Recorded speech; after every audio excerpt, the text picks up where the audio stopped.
was one of ours. And then so we're just kind of shooting the breeze. But hey guys, I'm Kip.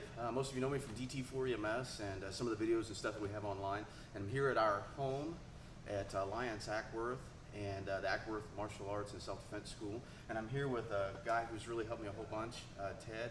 And I just wanted to kind of talk a little bit about our location and stuff. And you and I were talking last night just about some of the things that why we call this home. Yeah. You know, and you know, if you don't mind, you want to tell a little bit about yourself, just, I mean, who you are and your family life and that sort of stuff. Anything you want to talk about there? Yeah, sure. Well, I have 3 kids. 2 of them come to the dojo. This is a family place. We come here because it's become our family. I'm a lawyer, and my life, because of all of that, is not exactly predictable or stress-free. So that's basically who I am. Did your kids start first, or did you start first here? 'Cause I never even asked you that. I started first, and I left due to other pressures in life, and then I brought my kid back and didn't know if I wanted to come back, and then I was basically talked into it because someone woke me up and said, you know, your lifestyle is extremely unhealthy. You've got to do something. And we were also talking yesterday, so we were talking about unhealthy lifestyle. You've lost a lot of weight. Yeah. 82 pounds at my lowest. I competed last December at the New Breed Ultimate Challenge Winter Championship here at Lake Point up in Emerson. And I weighed in at 202 pounds. 202. And when I started here, I was 284. 284, now down to 202. Walking around right now, it's probably about, what are you, about 210? I'm 210. Yeah. I And so, fluctuate between 206 and 211. well, and then we kind of, it's wild because let's take it all the way back to when you first started, before you ever even walked in the doors of a gym. You know, we all have reservations. We're all kind of like, man, I don't know, you know, and I don't know anybody there, and you know, there's probably a bunch of meatheads that are going to beat me up, Yeah. or you know, there's going to be a bunch of athletes in there, and I'm not an athlete, and you know, what were your reservations before you ever started here, and then when we'll transition into, you know, what have you found since you've been here? So what reservations did you have, and then kind of how quickly did those go away? Well, I'd done contact sports throughout my life. I've always been an athlete. Even when I was heavier, I was an athlete. It was mostly the amount of pain that I was in surrounding my joints and things like that I didn't realize were being caused by the excess weight. And so I came in thinking, well, if I do this, it's going to hurt more. I should get in shape before I come here. I'm afraid of getting hurt. It's not the right thing to do right now because I was so fat. So that's an interesting take on it. I didn't really look at it like that. You thought, well, man, maybe I better get in shape before I even try it. Mhm. When it was kind of fine. It's just the opposite. It's This the is opposite. in shape. You know, it's what I tell people nowadays. When new kids get here and they say, well, I don't want to push, my heart rate's not high enough, my heart rate is maxed out, I'm afraid I'm going to get hurt. If it's Jujutsu that gets you in shape for Jujutsu, and nothing else will do it. Because So how many times do we have people in that, you know, that run, Yeah. you know, can run a half marathon or whatever, Yeah. then come in, but and they're exhausted. in the Yeah. first few minutes. And I'm definitely one of those guys. Can't run the marathons, but I was that guy that was dying. But now we're rolling, you know, at times at the end of class we roll 5 or 6 5-minute matches or 5 6-minute matches at the end of class and stuff like that, don't we? Yeah. Yep. And which is crazy because I'm almost 50, you know. Yeah. And how old are you? I'm 40 years old. And we were talking yesterday that there's like everybody kind of goes through like a little bit of there's like this slow growth, and all of a sudden it's like somebody flipped a switch and everything changes. Because I was talking about how when you and I were rolling before, it was like, you know, and he's doing well, and you know, and I felt pretty good. But all of a sudden there was like a switch for you, and it happened like within a 30-day period. That then it just became something like a light kicked on, and you were Yeah. spanking me every match. So Yeah. that's kind of, oh, hey, thanks for that. It just yeah, happens. Yeah. Yeah.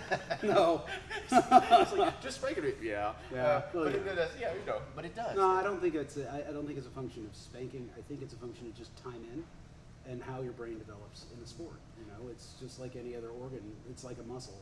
You work it out. You have ebbs and flows. You have ups and downs. You have good days. You have bad days. But every day in here is a good day. Well, And that's the point. And that, okay, yeah, that was exactly where I was heading to next, because would you not agree that it's like, you know, you could have whatever else is going on in the world and you know, stress, or, you know, you're tired or whatever, but we come in, and I know for me, and I know we've talked about this already, but man, when we leave here, we're just going, man, I'm glad I came. You know what I mean? No, it's like you leave and somebody can cut me, or at least me, they cut me off in traffic, and I'm like, Yeah. oh, no big deal. You know what I mean? Where in other times I might be, you want to honk the horn or give them the "I love you" sign out the window or something. Yeah.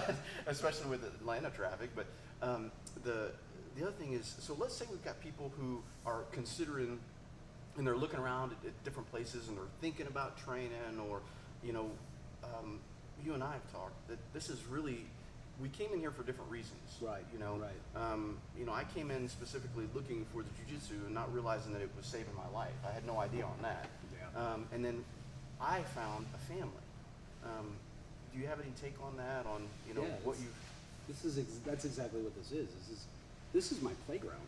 You know, I come here. It's time to play. It's I want to be here. I hate the gym. I can't stand exercise by itself just for the purpose of exercise. It's like a hamster on a wheel. Could you get more boring? But coming here, first and foremost, I came here for fitness. Well, you know, your ideas when you get here, without knowing any better, is it's going to be tedious. It's going to be a chore. I'm not going to want to be here. But then you meet the people, and the people you realize are people worth being with, because we're all of like-minded similarity. We all have similar mindsets about life. All of us are professionals to some extent. We all have varying businesses that we own. Some of us are lawyers, some of us are engineers, some of us are EMTs, some of us are firemen, some of us are police officers, but all of us have lives outside the dojo which cause this level of stress. Some of us have been in the military, some of us have had very traumatic experiences in their lives. Some of us were self-medicating with alcohol before we got here, but then we get here. And we get here first for that self-improvement through fitness, but then it just seems to expand itself into your life to create a positive change in every single aspect of your life, because instead of it being a chore that you have to do, it's a experience that you want to do. Almost like a drug. Yeah. You know, you almost get bit by like this bug, and you're like, you know, you keep wanting to get here because it's like, you know, we just keep getting, and like I said, it's when, you know, people come in and they see that we've got this huge space for, you know, Brazilian Jiu-Jitsu, which takes up a lot of floor space. And, you know, a lot of places we go, or I've been in the past, don't have as much floor space. Right. And so this is pretty awesome where we can have lots of room to train in. And the gym is always spotless. I mean, it's always clean because we mop the floor We up mop the floor every time. We disinfect it every time. But I can't stress enough that, you know, how we get the feeling about the people that we're training with. Because you got to admit, because we talked about contact sports before, this is a little bit different than other sports, because, you know, let's say we're kickboxing. It's still not the same experience as rolling around with some other dude on the ground for a while. Right. You know what I mean? Because that is a bizarre situation to kind of get, you know, accustomed to in the beginning anyway. And then would you not agree that Jiu-Jitsu, specifically Brazilian Jiu-Jitsu, is a little bit ego busting? You know, when you... Well, yeah, I mean, every one of us has, that I know of, comes to the floor. Most of us have prior martial arts experience. You know, I did a martial art before I got here for 4 years, you know, and I did some boxing back in high school. I know that you have a vast, wide experience in karate and Kali and some other stuff. And, you know, Sean is owner of the school. The parent art of this school is Aikido Jiu-Jitsu. I know that one of our instructors, Austin Broach, he did Jiu-Jitsu for 4 years, and that's Japanese traditional Jiu-Jitsu, but now he's one of the most talented guys ever. Like a surgeon. Like a surgeon, yeah. And, you know, we all get here with this prior experience, with this notion that we're somehow good fighters. And then you hit the floor and you go, huh, I didn't expect Yeah. that loss to be that bad. Or especially when it's someone that's so much smaller, or girls, you know what I mean? We think, Yeah. this She's just lady a is girl. not, no, it's just a girl. She's And then just a girl, and then she rips you apart. Yes, and then Yeah. you leave with your pride is like not intact whatsoever. You know, we have nothing. But you know, I think that's the big thing. So, you know, so we've got ladies, we've got older guys, we've got younger guys, we've got non-athletes, and we've got some monsters that are athletes. But isn't it funny that we don't have any bullies or tough guys? Nope, not one. It's, you know, that's another thing that you mentioned about this dojo. It's a unique place. No hotheads. No one. Most people come here, and there's a little bit of I think I gotta, you know, prove myself, show I'm a tough guy. But there's no one here who's trying to hurt people. There's no one here who's here to really prove themselves in one way or another. They're here to learn. And so There's still competitiveness. sure, I mean, we're there's still competitive. competitiveness. This is challenging as all get out. You're not going to find better practitioners across the board, I don't think, at any dojo anywhere nearby, but or anywhere to be honest. But the unique thing about this is there are no meatheads. This is not your run-of-the-mill MMA dojo where you're going to walk in here and there is a risk of severe injury, because we take care of each other. We still train hard. We train hard, and there are dings that happen, but it's not something that happens regularly or really to a degree of severity. Yeah, because it's accidental. I mean, and but what else can we do? And you know, here I am at my age and you're at your age, where we can come in here and we can really, you got to admit, I mean, when we're rolling, we are giving it all that your partner can take. Sure. You know, we don't, I have never felt like anybody has attempted to make me feel foolish, to school me, to do whatever. They will, your partner always seems to take it to your level. You know what I mean? And then once they bring you up, would you agree, then they start to turn it on a little. Yes. You know? Yes.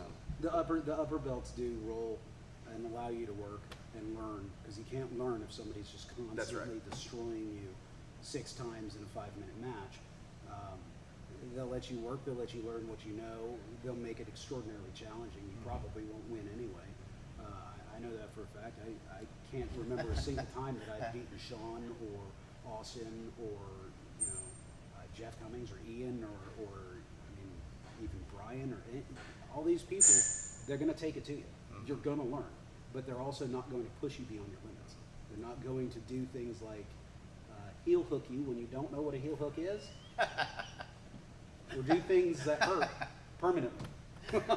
Well, if you had, let's say you had another professional who, you know, maybe they've watched some TV or they've been considering, you know, looking at a place for either themselves or their family, but particularly think of someone who's in, you know, like kind of like a professional like you are and has a family, and they're thinking, man, I need to do something. Why would you tell them they should check this place out? Why should they team? Look, guys, just come in and try it. Your first class is reading. Why would we go?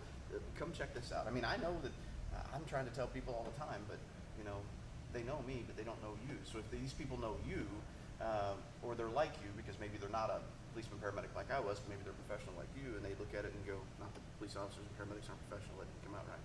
But they look at you and they're thinking, man, why should I even try this Brazilian Jiu-Jitsu thing at, you know, Alliance Acworth? Brazilian Jiu-Jitsu at this school improves everything about you.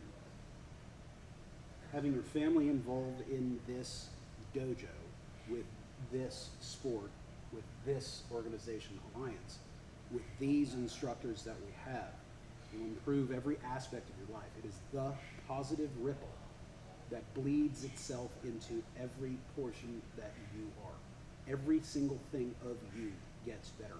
I am a better lawyer. I am a better father. I am a better husband with Jiu-Jitsu than I ever could have been without it. And that's because I have a clarity of thought that only comes by getting rid of everything that doesn't matter when you step on this floor. It doesn't matter what background we have when we step on this floor. We are contestants in a mutual agreement to compete with each other and better each other, work our minds, and completely decompress. At the end of a jiu-jitsu match, no matter how bad my day was, if I had a bad day in court, if a judge yelled at me, if a client was upset with some of the things that I did, if I had to put out 30 fires, I get here, it gets left on this floor.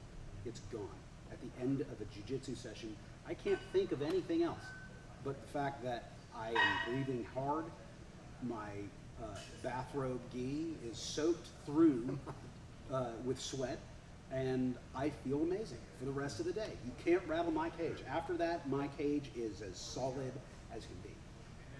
And that carries out into the rest of the day. And I couldn't agree with you more. And then speaking of the shirt, what we were speaking about family and stuff like that, my mind just said speaking of the shirt, but even this shirt has a history that's kind of important to me because it's been passed down. It actually came to me through Ted, who got it from Brian. Brian Daniel. And so it's kind of like a real cool thing that's been passed down through, and which again makes me feel like I'm welcome as part of the family. Brother man, thank you so much.